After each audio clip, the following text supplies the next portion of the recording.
और किसान को बेवजह परेशान किया जा रहा है, मजदूरों को परेशान किया जा रहा है। इसलिए आज यहाँ एक विशाल धरना जारी है। जब तक हमारी मांगे नहीं मानी जाएगी तब तक हम जिला कलेक्टर कार्यालय से नहीं हटेंगे। मुख्य दो ही मांगे हैं, गेहूं की सरकारी खरीद करो, बारदाने की व्यवस्था करो। हम ये कह रहे हैं ना, गेहूं की बगैर शर्त कोई स्लॉट की, टोकन की, बायोमेट्रिक की, कोई बगैर शर्त के कोई शर्त ना रखते हुए एजेंसियां तो भाग रही है।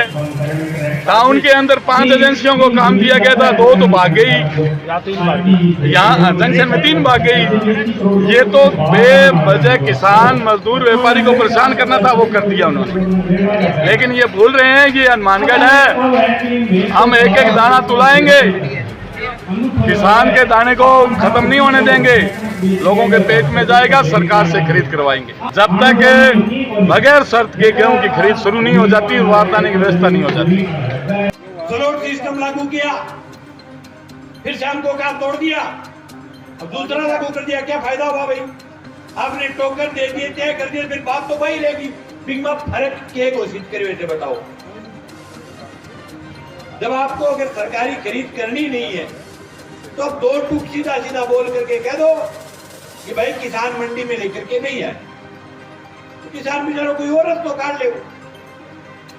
ये संकट सिर्फ आपकी कणक पर, तने पर, इन चीजों पर नहीं है, संकट आपकी खेती पर है। देश की सरकारें एक काम के अंदर रट्टा मार करके लगी हुई है, हिंदुस्तान के किसान को बर्बाद कैसे किया जाए।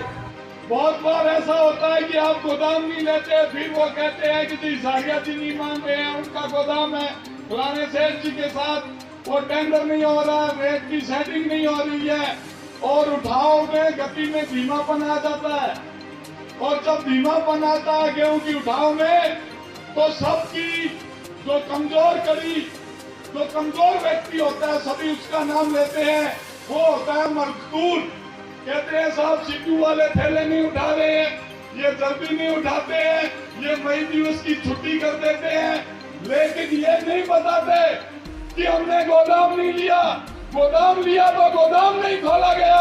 ये नहीं बताते हैं कि हमारा बारदाना कहाँ रह गया, ये कोई चीज नहीं बताते हैं। जो सही में गलती इनकी होती है, हमारे कल में डाल देते हैं। उसके बाद इंदिरा गांधी का दौर आया, बात चलती थी Indira is India and India is Indira. तो जेपी नारायण ने कहा सिंहासन छोड़ो, जनता आ रही है।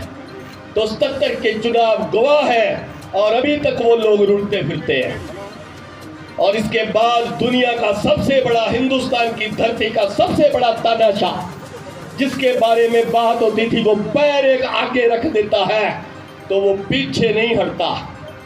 तो इन्हीं किसान मजदूरों की बदौलत आज से 5 साल पहले उसी का थूका हुआ उसको वापस चटाया गया। ये आप लोगों की एकता, आप लोगों की ताकत थी।